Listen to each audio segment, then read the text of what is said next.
Yes, indeed. Welcome back to PlayFrame, everyone, and welcome to side quests, I think.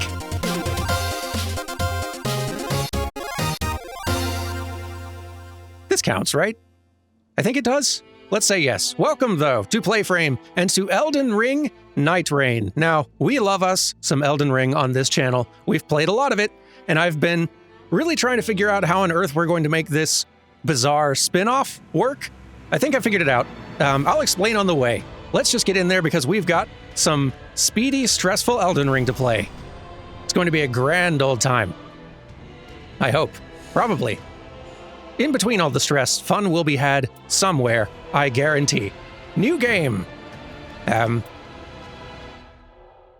we're not really making our own character in this one, which, trust me, for the handful of you, rather, who do not know what this game is or how it works, and past Elden Ring knowledge will only go so far in that regard. I'll do my best to explain as we go, but this time we'll just go with not normally what I would go for in a FromSoft Souls-like, but in this case I think it's going to make the most sense. Here we go.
But yes, welcome to a very, very different Elden Ring experience.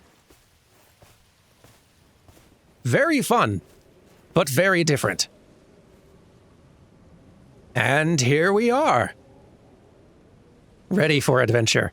Left stick to move, right stick to move camera. Press X to use flask to refill that health bar up there in the corner. So far, so normal. And let's start running around.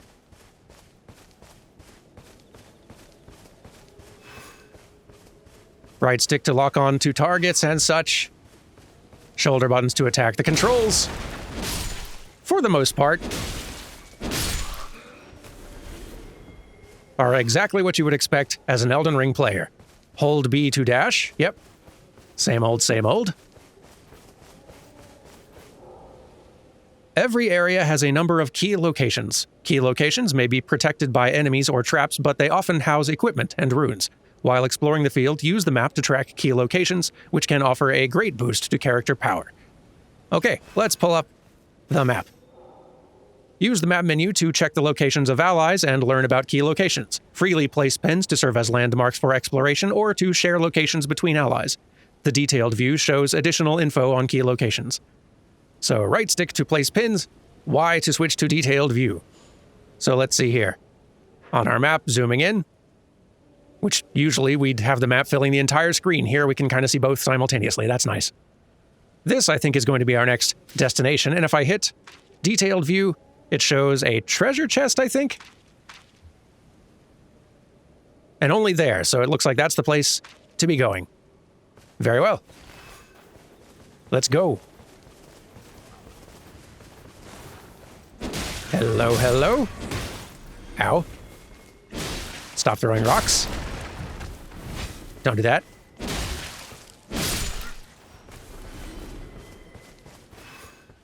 A to jump.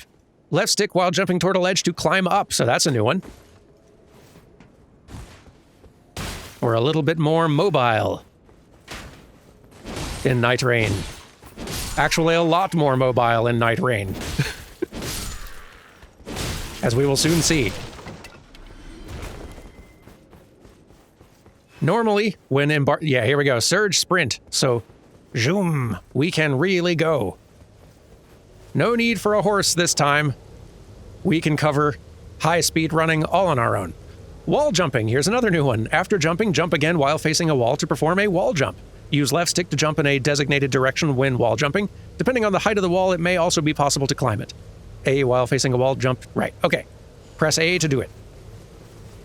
A little bit more Sekiro-like, actually. A little bit more Sekiro-like mobility in our Elden Ring. I'm here for it. So normally, when embarking on a new FromSoft Souls-like game, or any side quest type game, I would generally be going in as inexperienced and blind as possible. Just first time, fresh. This time, though, that is just not going to work. I've played it a little ways, put in a handful of hours just to understand how this game works and how on earth it could possibly work on the channel. Okay, so we've got a couple of weapons we've gotten from this chest. I'll explain a little bit more about, weapon choices later. For now, let's just grab both of them. All acquired equipment has a rarity and a passive effect. Items of higher rarity are of higher quality. At lower player levels, some equipment has greatly reduced effectiveness. Passive effects are active while an item is in one's possession, and the passive effects of multiple items stack, with some exceptions. Learn about acquired equipment from the equipment menu. So yes, we can pick up all these things, and in our menu, we have all of these things right here. Use the equipment menu to check equipment in one's possession, switch equipment between left and right hands, or leave the equipment behind. So we've got all of these equipped, and we can switch to wielding any one of them, but the passive effect you see in that bottom box down there, like improved charge attacks and improved jump attacks, those passives apply to any weapon I'm wielding so long as these things are in my inventory. So even if I don't really want to use these weapons, their passive effects might still be very helpful. I'm going to stick with this greatsword because this character is just pretty good with them. In we go. Armaments have special abilities called skills. Skills are highly varied and can include anything from powerful attacks, parries which intercept enemy moves, and even the application of temporary effects. Using skills consumes FP.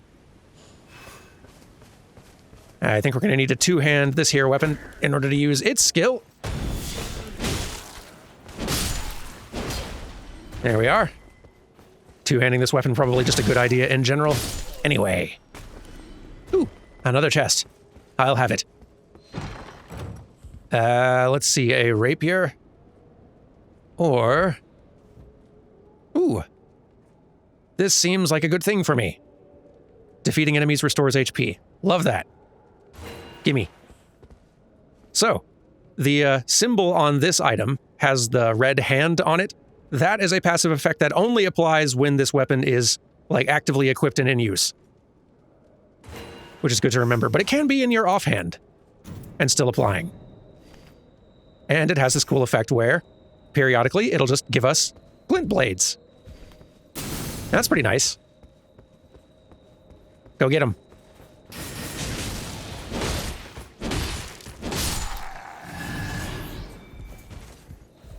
Upward we go. Character skills are special abilities unique to each player character. Each character executes their skill with a special action that can only be repeated after a period of cooldown. The Wilder's skill is Claw Shot. Launch a grappling claw to rope in foes or move swiftly by retracting. So yes, there are multiple characters and they have unique skills like Wilder's grappling hook here. You can see the little circle there that's slowly refilling on the left, almost full again. Once it is full, you're coming down here.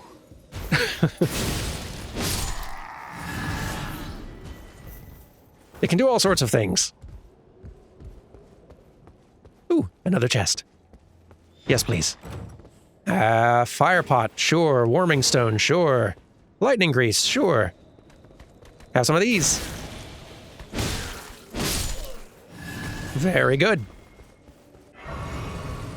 Sites of Grace. Merely passing through a site of grace replenishes your HP and FP, healing all status ailments and replenishing the sacred flask, so you don't have to rest at it, it just works automatically if you get close.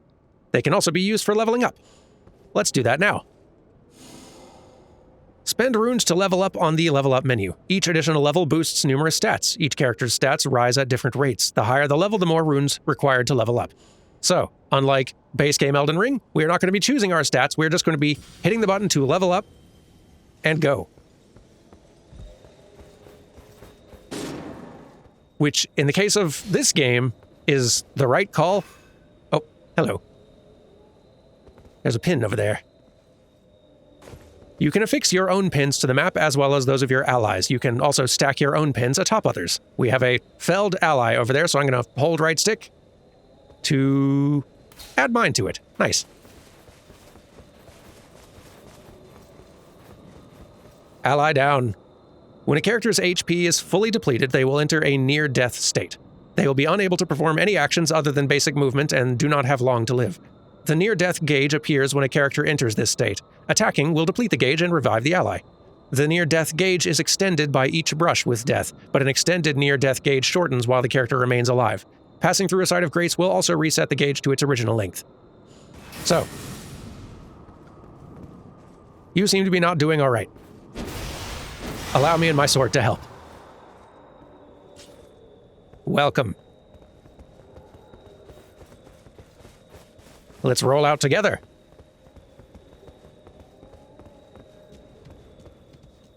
It's very quiet out here.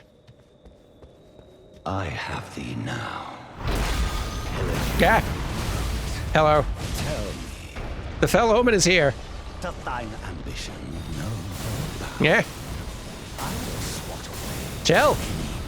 all who dare approach. So we have our first boss fight. And at least our buddy is here to help. Yikes. Let's try to be helpful. Ow. I'm helping. Helping. Throw out that warming stone, see if that helps any of us.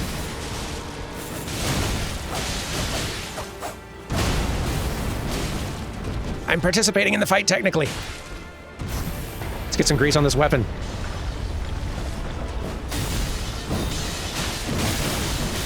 Gracious. That was close. I am out of Estus. This is not good.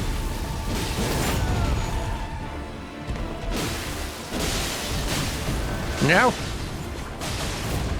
Look out. Oh, we're down. Ally, save me. Oh, you're also down. This is unfortunate for us.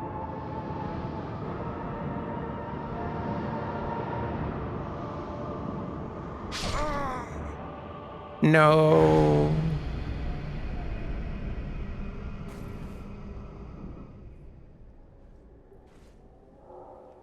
Upon death, a character revives nearby at the cost of 1 level. The character's runes, including the runes for the lost level, are dropped at the location of death where they can be retrieved. However, if a character dies before retrieving dropped runes, they are permanently lost.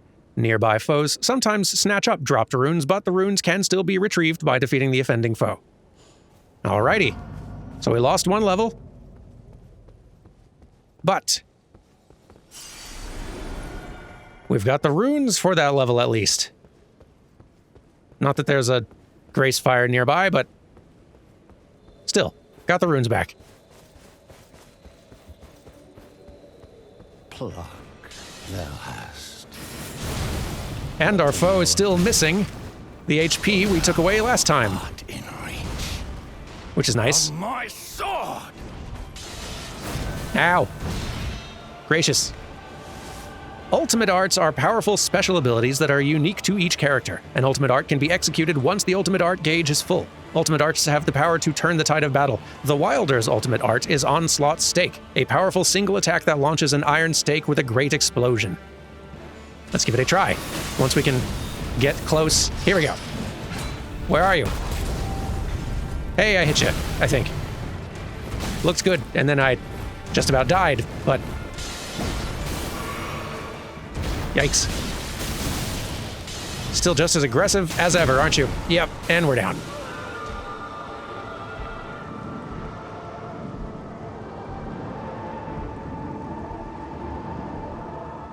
Three years and he still holds a grudge.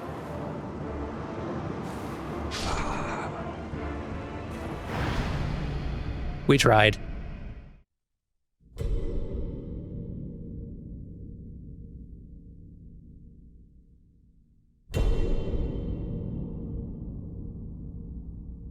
Long, long ago,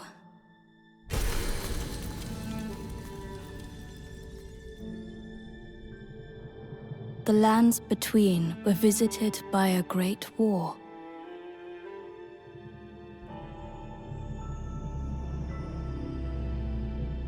The Shattering, as it was known, destroyed order itself.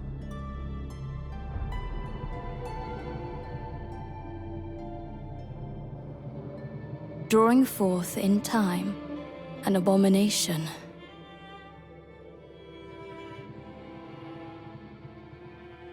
Thus fell upon us the night.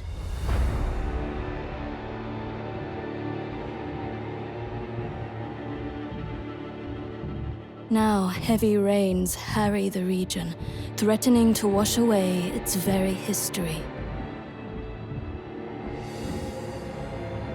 Boy, that's some gorgeous art. The Night Lord does not rest. As it ravages the lands between beyond recognition. But there are those who would fight back. The Nightfarers. Brought together by happenstance, their commonalities are but few. No shared station, era, or even purpose. Yet together, they are bound by a will. The will to cross the endless night and fight on. Till every shred of their being is ground away.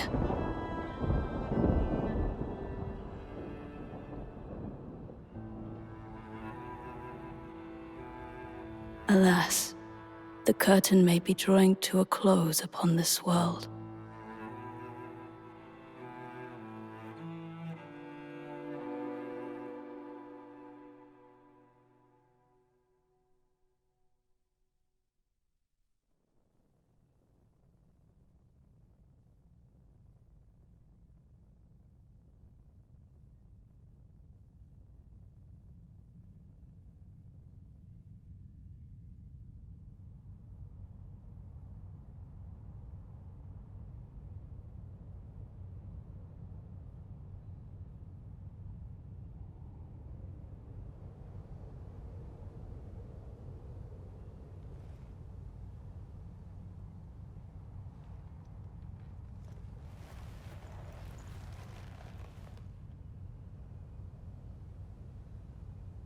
You are awake.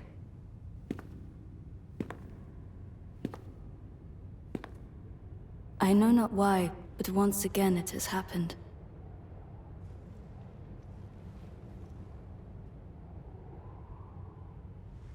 So be it.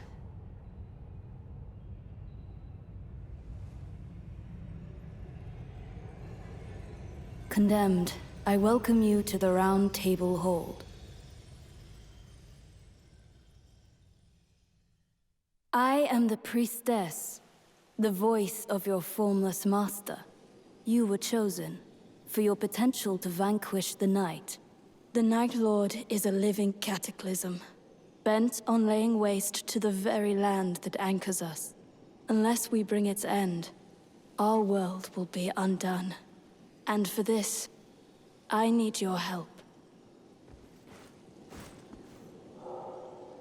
Welcome to the Roundtable Hold, kind of, again. That was a very slick little flex, by the way. Something that I don't think From has ever done before, transitioning seamlessly from a cutscene to gameplay. Just without like a fade to black or a cut or anything. plenty of other games have done it before, but it's nice seeing them kind of like building out their little toolkit a bit, trying some new things. That's kind of what this whole game is. From trying out some new things. And I'm here for it. Anyway, the Roundtable Hold is a nexus for launching expeditions. Travel to the lands between from the Great Site of Grace, change characters, conduct relic rites, and otherwise prepare for expeditions. Use the Roundtable Hold menu to travel directly to a facility of interest. Also, this explanation can be accessed at any time. Okay, right, yes. Anyway, here we are. We have a new little hub to explore, but first, chatting with you. This is a hidden refuge, a place where warriors gather. Rest assured, though it is in disrepair, you will be safe here. We even have a caretaker. He might strike you as odd, but he is worthy of trust. Speak to him, if you please. It's going to be a bizarre day when we finally meet a FromSoft NPC who does not strike us as odd in some way. Still waiting for that to happen. Speak as you wish. I'm gonna. What does our formless master have to say? This message is for you. You will hear it often. Seekers of redemption. On the third night, this land will fall. Band together and prepare to claim the life of the Night Lord. That is all. Oh. Regrettably, I have no means to fight. It might strike you as presumptuous, but I am in need of your help all the same. Not a problem. Works for me. Speak as you wish. I don't think you have anything more to say, though. I await your return. But okay.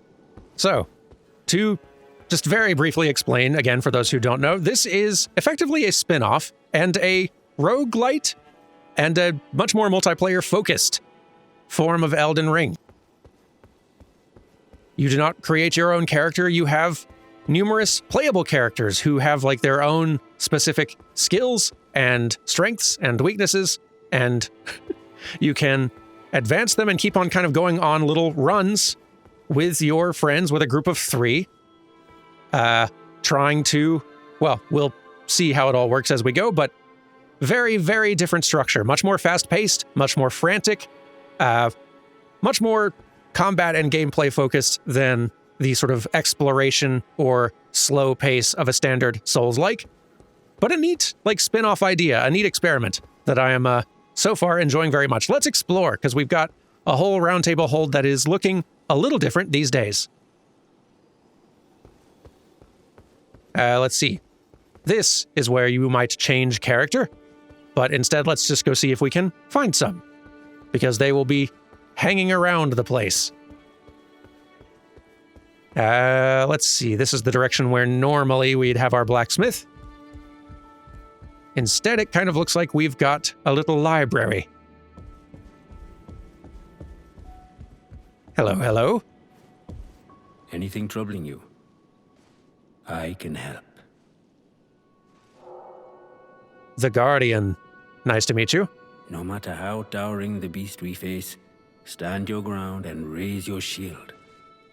Be patient. Your window of opportunity will come.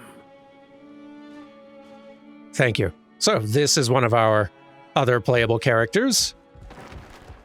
Let's see. Feels much more like nature has reclaimed this particular Roundtable Hold. I like it.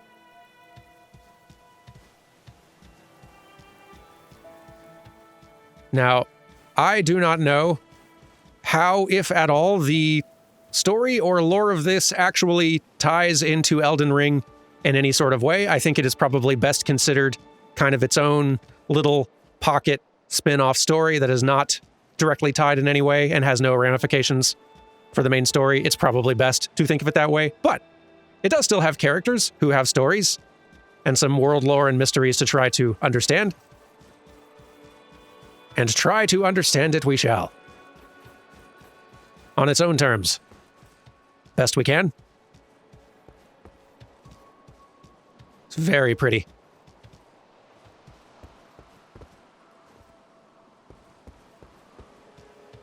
Love being able to actually go outside. Could go all the way down to the beach, to the water.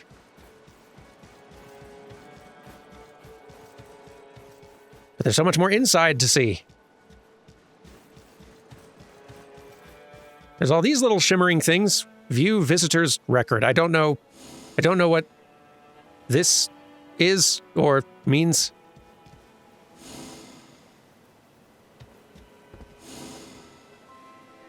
Are these like other players who I have partied with before, or just other players in general? I have no idea. Maybe I'll understand later.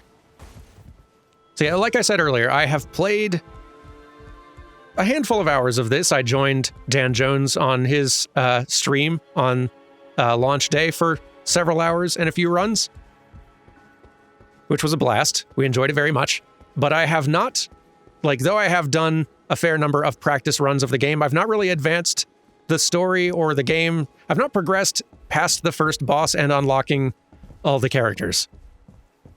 And I'm not even really in doing that much. I've not stopped to look at text or talk to characters very much. I've mostly just practiced the combat of it. Speaking of which, here's the practice area. The sparring grounds. Use the sparring grounds to learn controls and practice fighting. Use the sparring equipment menu to change loadout settings and the sparring settings menu to change conditions for sparring.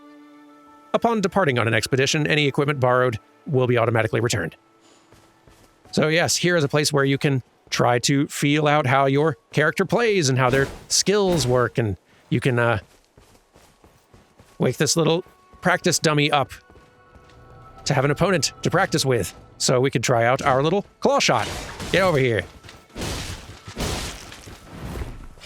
You can also, go into the menu here and change some settings around. You can bump your level up if you want. You can make your HP or FP infinite.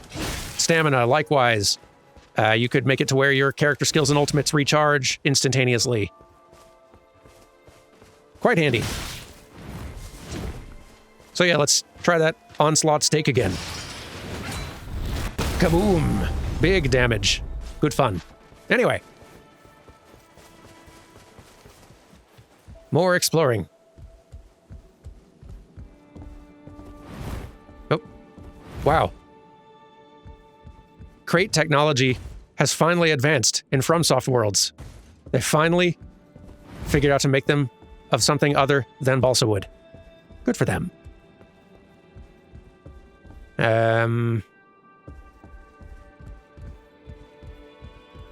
We've got a journal. Check the progress of each character's journey using the journal. The fatigue of constant warring has robbed the Nightfarers of selected memories. Reclaim lost memory fragments to restore past experiences to their journals. Persistence in battle will yield memory fragments, but at times, one might require the help of someone at the Roundtable Hold. So yes, as you play with these characters, or just advance in the game, you will unlock more chapters to get to understand who these characters are. By the way, this episode today is going to be largely just sort of familiarizing ourselves with the game and how it works. Next episode, which will probably be in a week, I'm guessing this will be a sort of one day a week, we'll do some Nightreign. We will start actually properly trying to advance and getting some assistance to do so. It's going to be good. Hello. Make it quick. The Iron Eye, one of our other playable characters. You only need to land one good blow to punish a fleet-footed adversary. Be relentless. That's your best bet. I'll do my best. Iron Eye is thus far one of my favorite to play, in part because the learning curve on them is very, very small. Very easy to be basically competent with that character. Kind of with this one as well, to a certain extent. Speaking of this character, let's read their little chapter 1. The Wilder departed from his faraway home, braving the sea of fog to reach Limveld. A Nightfarer's forays wither the soul and cloud recollection, causing one night to bleed into the next. But of one thing he remained certain, that he must track down the Night Lord and bury it. There was no choice. He repeated the words to himself, all the while clenching a precious object in his hand, a solitary earring, its counterpart long lost. And we'll read some more of those others later on. No need to rush. We'll ease in. Hello. We've got one of the little puppet mannequin warrior things that we tended to run into in Liurnia and Rhyolicaria, the stuff that mages make as their little soldiers. Welcome to the Roundtable Hold, brave champion. I am but a humble attendant, here to serve your needs. I am told that each of you has committed a grave misdeed, but I beg to differ. You aim to preserve this very land, and that is no small matter. Indeed, it is an ambition most worthy of praise. I've spruced up the facilities to make your stay as pleasant as possible. By all means, do make yourself at home. I love them. How are you faring today, champion? Pretty good. Got a new FromSoft game. What explains your appearance? You wish to know about me? Yes, please. I began as one among many. A single cog in a great machine of war. But then I was selected for modification, to become proficient in the field of housekeeping. It did not proceed entirely as expected. I was tossed away, only to wake up here, where I began my domestic duties. Hardly the most riveting of tales, I'm afraid. I don't know. I'm enjoying it. How are you faring today, champion? Let's talk. The arena of champions. The great lands between tremble in the grasp of the night. As the day wanes, this grip will only tighten. Beware the terror that is rain. Boy, you said it. Nice to meet you. Ah! And another character to meet. What is it? The Recluse. We must put the night sky to rights, to see its beauty once more. Nice to meet you. I enjoy how very different, because these characters not only specialize in different things but have unique skills of their own, they all play quite differently, which I enjoy. Adds a lot of fun variety. We will try to get in some time with all of them, and I will do my best to actually learn to be half decent with as many as I can. Some are definitely harder than others. They're all cool, though. This is important, but I don't think we can really do anything with it yet. The Relic Rites menu. To invoke the power of a relic in your possession, conduct a relic rite via this menu. The supporting effect of the invoked relic activates upon leaving for an expedition. Relics are permanent additions to your inventory. Honestly, this will be a lot easier to demonstrate once we actually have a relic to do literally anything with. There's more characters. Where are y'all lurking? Ah, here's one. Hello. Care for a drink? The Raider. A fine beast we're facing this time. Well, take it as a challenge. Don't overthink it. Not a whole lot to hear from any of these folks just yet. Ooh, one more. Doing a little painting. The Executor. He paints a depiction of the Erd Tree. It does not yet look finished. Doesn't feel chatty either, I guess.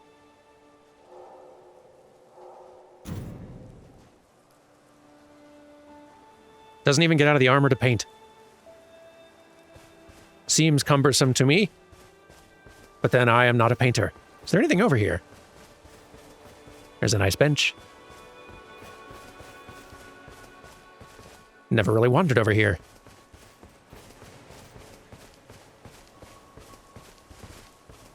There's all kinds of cool little nooks and crannies about.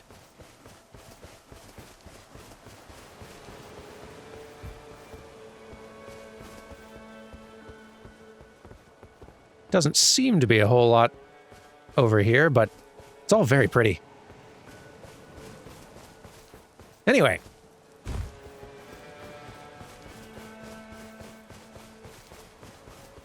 There's one or two more things to check out here at the Roundtable, but why don't we embark on a little expedition first, because I don't think it's going to last very long.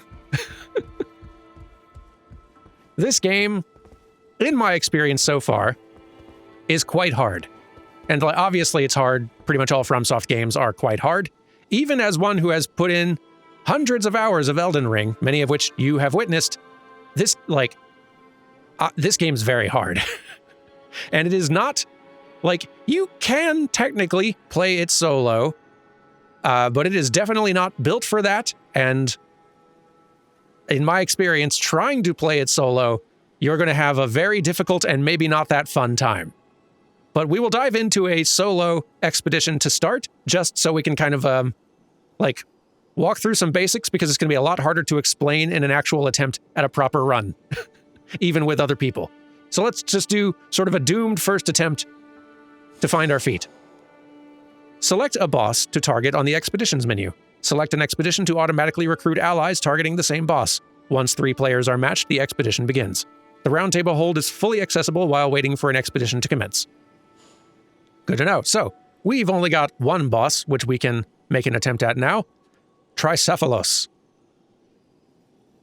It is weak to light? Holy, it looks like, from that symbol there. Which is good to remember. A many-legged beast appearing from shadow, carrying on its back a chain-link sword used to hunt its prey. Between the fangs of its many heads flicker overwhelming flames. When assailed by multiple shadows, only sacred light can hinder the hunt. So hopefully we can bring some to... Actually, we're not gonna be seeing this today. I can guarantee that. You can invite people to join your little party. You can also set up little multiplayer passwords. We'll do a little bit of that later on. For now, let's just go single player. Not subject any other players out there to this non-progress we're about to do. Commence solo expedition. Let's go. To certain failure and death.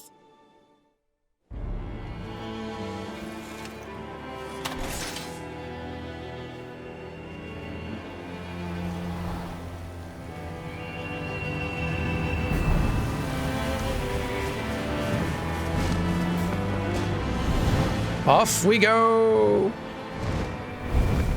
Via bird, as is customary.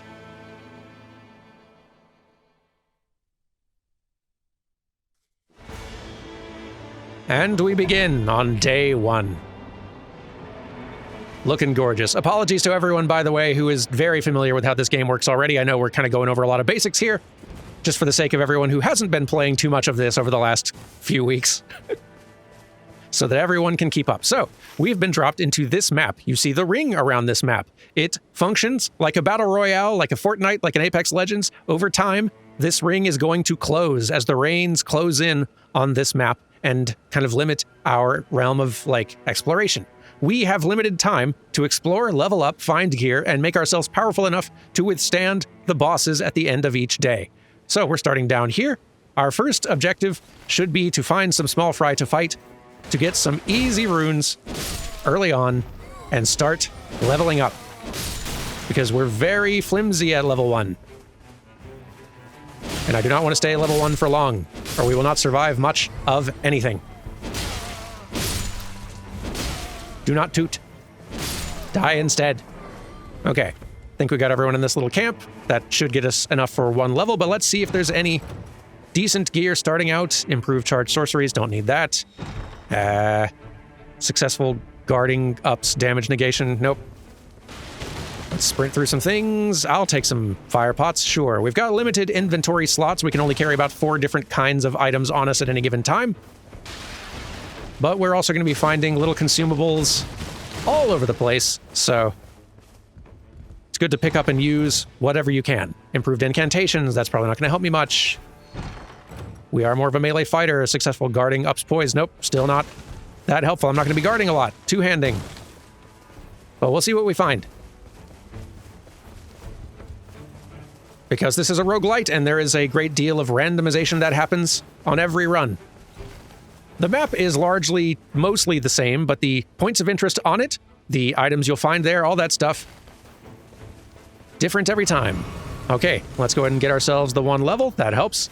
Next stop, let's run to fight this guy. That's what I was going to say. Get ourselves a little more experience. Okay. Thanks for volunteering, Small Fry. We do need to be focusing on Small Fry to start, especially since we're alone. The difficulty of the game does scale a little bit down if you are going in solo. In my opinion, not nearly enough. Playing this game solo is so much harder than playing even with a, like, not super competent group of 3. Where shall we go, though, to start? Let's pop in. You know what? Let's try fighting this dude. And his horse. Ow. Horse got in a lucky kick. I wonder. I was really hoping I could gank you off the horse. That would rule. Yeah, whiff. Another whiff. We don't have time for this, man. Like, if I was making an actual attempt right now, this would be so slow. Yeah, that's part of why I'm kind of doing this little early practice run now, so we can go over the basics, because normally you need to be moving so fast. You do not have time to think. You do not have time to get bogged down in a lengthy, dragged-out fight. You need to be moving, finding gear, leveling up. If you're not doing these things, you are not going to make it to the end. Do I want any of this? Warming stone? Sure. Better shield? You know what? I'll take that. There might be a little boss of sorts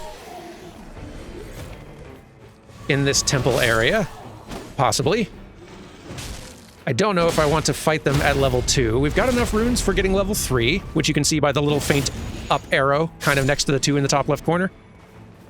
Let's just go ahead and get to that level 3 before getting into more fights in this little temple thing. Leveled up. Okay, go. Let's go ahead and...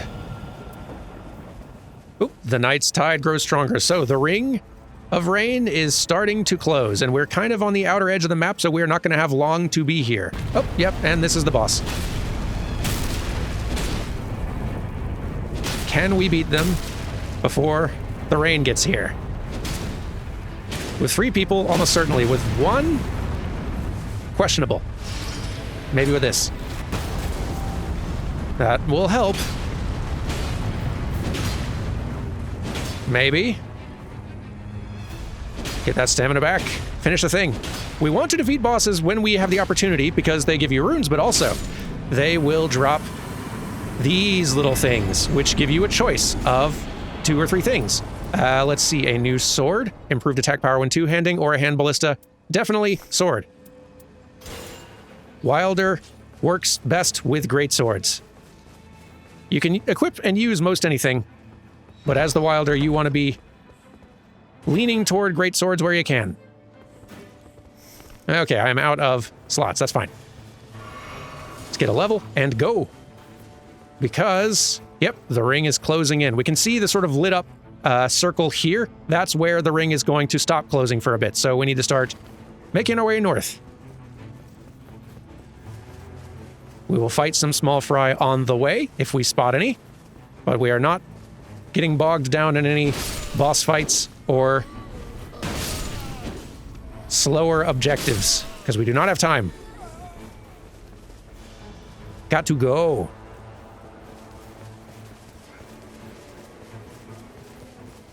A big part of getting better at this game is kind of learning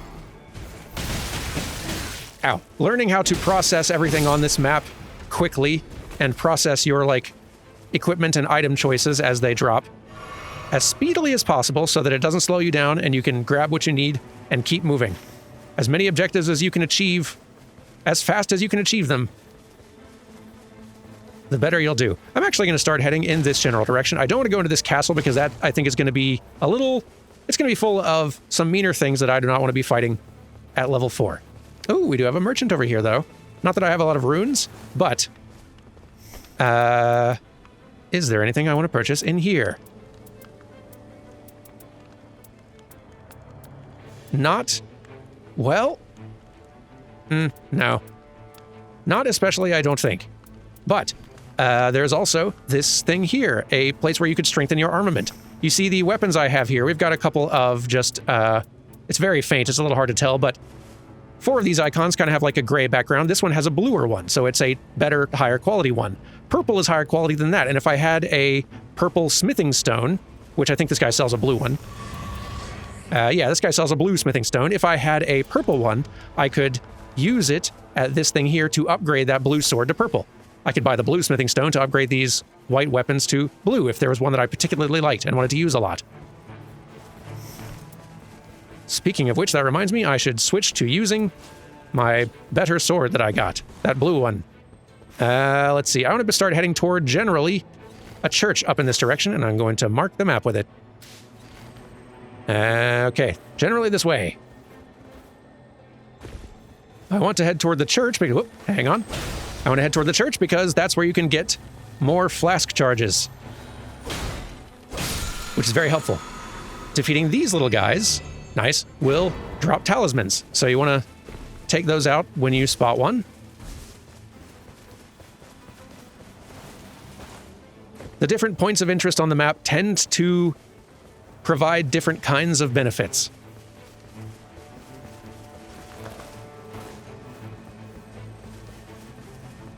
And the more you play, the more you start kind of internalizing and understanding what you might expect from any given point of interest on the map.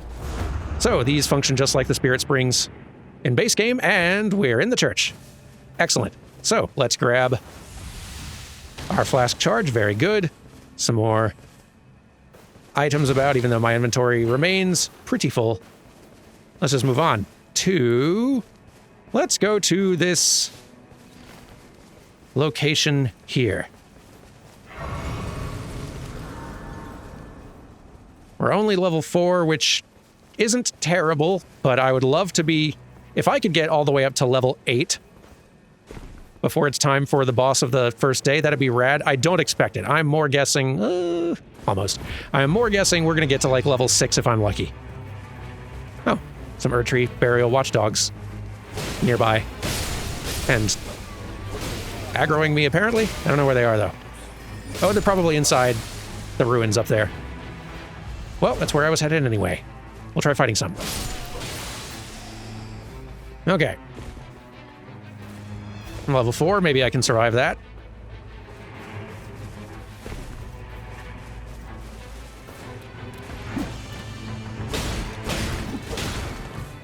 It is neat how they found a way to make the Souls veteran stressed again. Because if you've played a lot of From's games, you've kind of learned the language. You understand how these games work, how they're played, how to thrive in them, how to survive. The experiences often aren't that scary if you've played a handful of these things before. But now, add in the time crunch, time pressure. Oh, come on. Come on. No. Maybe I should just focus on fighting the thing, who is pretty tanky. Ow. You know what? One nice thing about that move, well, the nice thing with all ultimate moves is that you're invulnerable while you're using it. But, the nice thing about that move is that it does a good amount of damage and also does a good amount of stagger, so you may set the enemy up for a visceral. Or a critical attack, or whatever they call it, in Elden Ring. I'm a little distracted right now. I don't think we're going to be beating these bosses before the rain closes in on us. But we can try, so we can also just see the rain. Who doesn't love a little rain? Have some fire. Ow. Yep, your fire's better. Your fire's way more impressive. Don't. Hang on. Have a bleed attack of some sort. That did nothing. Oh, no! I'm down. How long do we have? I can't pull up the map yet. We're going to respawn somewhere near here, kind of as if there was a Stake of America. But, oh yeah, rain's going to be here pretty soon. Let's at least get our runes collected.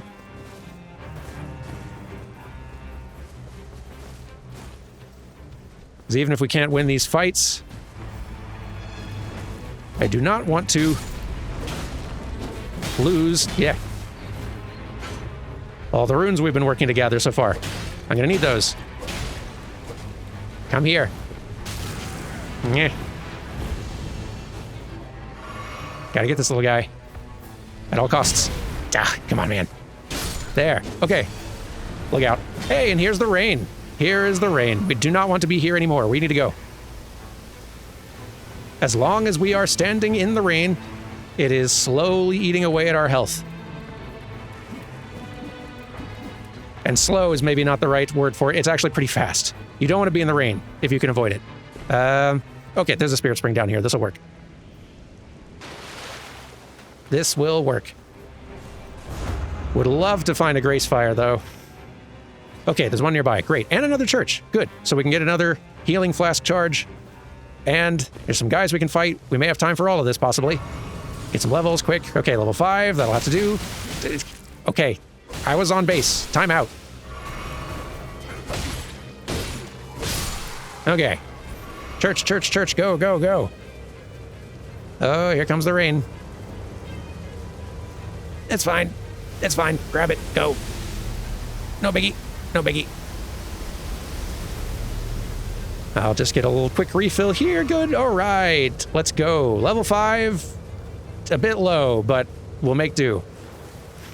We've been closed in here now, and so now it's time for our first end-of-day boss fight.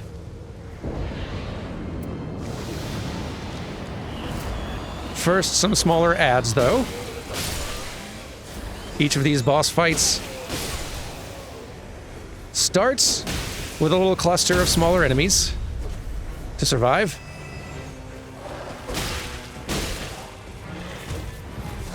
And upon defeating them, the boss will appear. Yeah. Nope. One nice thing about the Wilder character is that his passive skill means that he will survive one death, basically. Like, a hit that would kill you normally will instead give you like a little health back and a little shield, basically. Not a full heal or anything, but oh, here we go. Demi-human queen and swordmaster. Some familiar faces. And we get to fight 2 of them. Yeah, okay. Ouch. I'm all right. The bleed on this sword is doing numbers against this little guy, but oof, fighting both of them, scary. Run. Can I heal, please? Thank you. Okay. Oh, if I can just finish this little guy, that'd be great. Okay, good, good, good, good. Nope. Only downside is I think once you finish the little guy, the big one gets mad, throws the staff away, starts becoming much more aggressive and beast-like, and brings in a bunch more little ad summons who you don't have to defeat. Especially solo. I think I'm just going to focus on her. Ow. Goodness, she does hit hard, though. That's so many ads. Goodness. We might be in trouble here. Yeah. Troublesome. There's so many of them. Nope. Have this. And then one of these. Okay, that would have killed us, I think. But I think we survived it anyway, and we're out of heals, and now we're dead. Okay, okay. Good effort.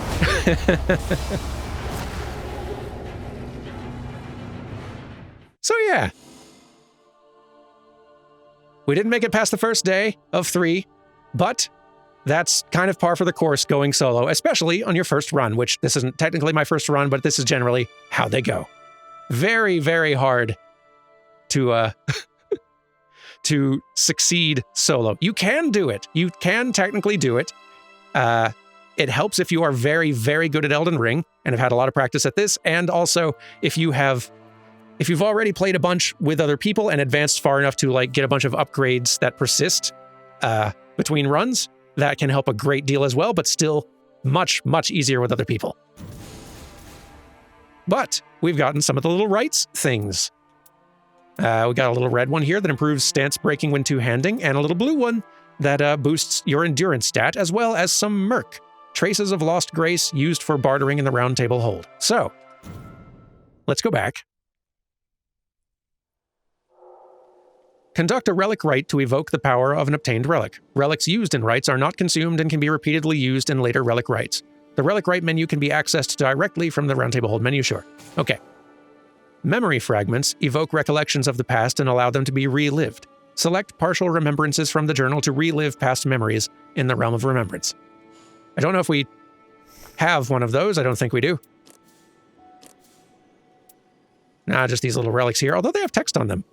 A relic that grants its favor upon departure on an expedition can be placed on the pedestal's red sand. The scenes within are the memories of warriors that allow one to draw upon their minds for strength. A burning red scene recalls the pitched battles where the threads of life and death intertwined. A water-draped blue scene recalls places enveloped by the larger flow of the world. We don't have any key items, so no, I think we're just moving on here. But let me show you how this here works. So, on Wilder here, on slot 1, we've got 2 red slots and a blue one. Perfect, since red and blue are the kinds of relics we have.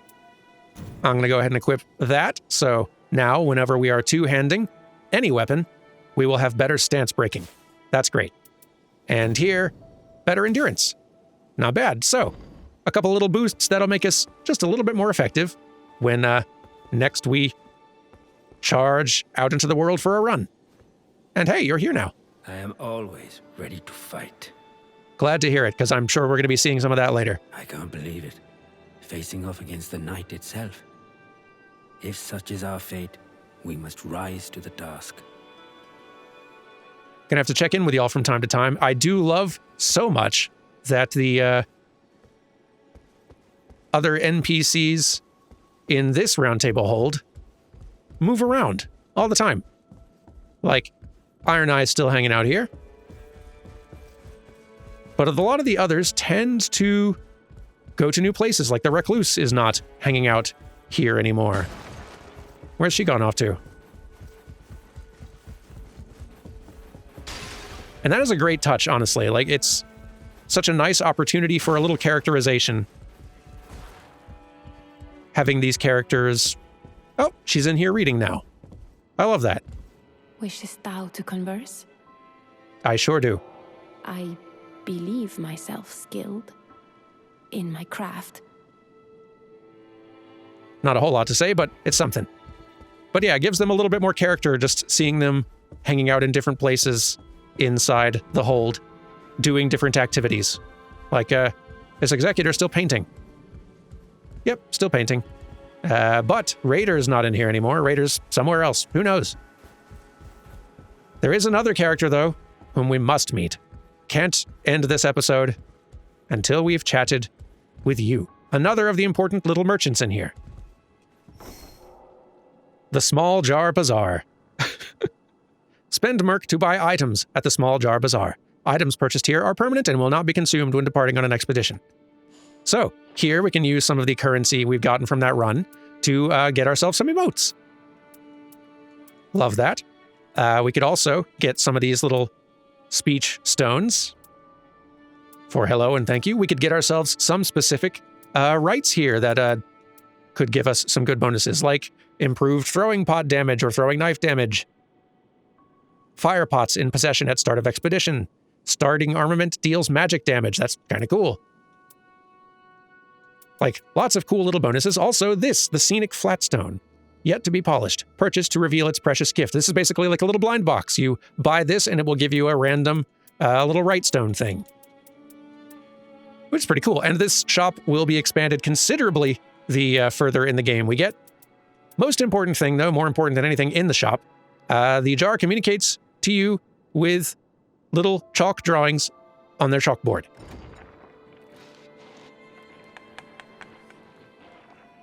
I love them. They are the best. It's so good. But yeah, you've got the general idea. So, here is how this playthrough is going to go, at least in theory. This is my current plan. Maybe we'll change it as we go. But for now, my plan is we are going to have an episode of Nightreign, roughly 1 episode a week, and we are going to try our best to do a proper side quest run of this game. I will not be doing these runs solo. I'll be doing this run with buddies.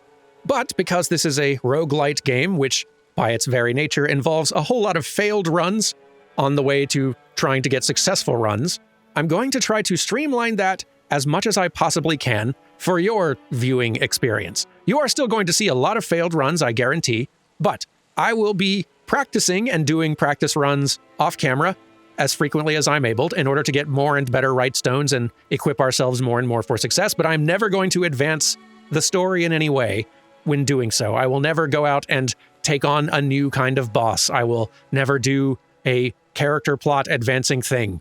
Just stuff that gets me more practice and more resources to improve our odds at success. And I will endeavor to wring as much of the story and character and lore and such out of this game as I possibly can. I don't know how much of it there ultimately is, probably a lot less than in vanilla Elden Ring, but we will try to see everything this game has to show and repeat as little of it as we possibly can. Now, if you would like to potentially be able to play along with me as I do this, maybe not on camera, but at the very least off camera as I'm practicing, let's go ahead and set ourselves some multiplayer and group passwords. The multiplayer password, which is the password you need to get grouped up with other people, will be Dan's Souls. And the group password, which is really more for like seeing other players' bloodstains and phantoms and such, that one, just to mix it up a little bit, will also be Dan's Souls. So if you would like to potentially join me in some of these practice runs off camera or join others who are watching this series, then go ahead and set Dan's Souls in your multiplayer password anytime you like.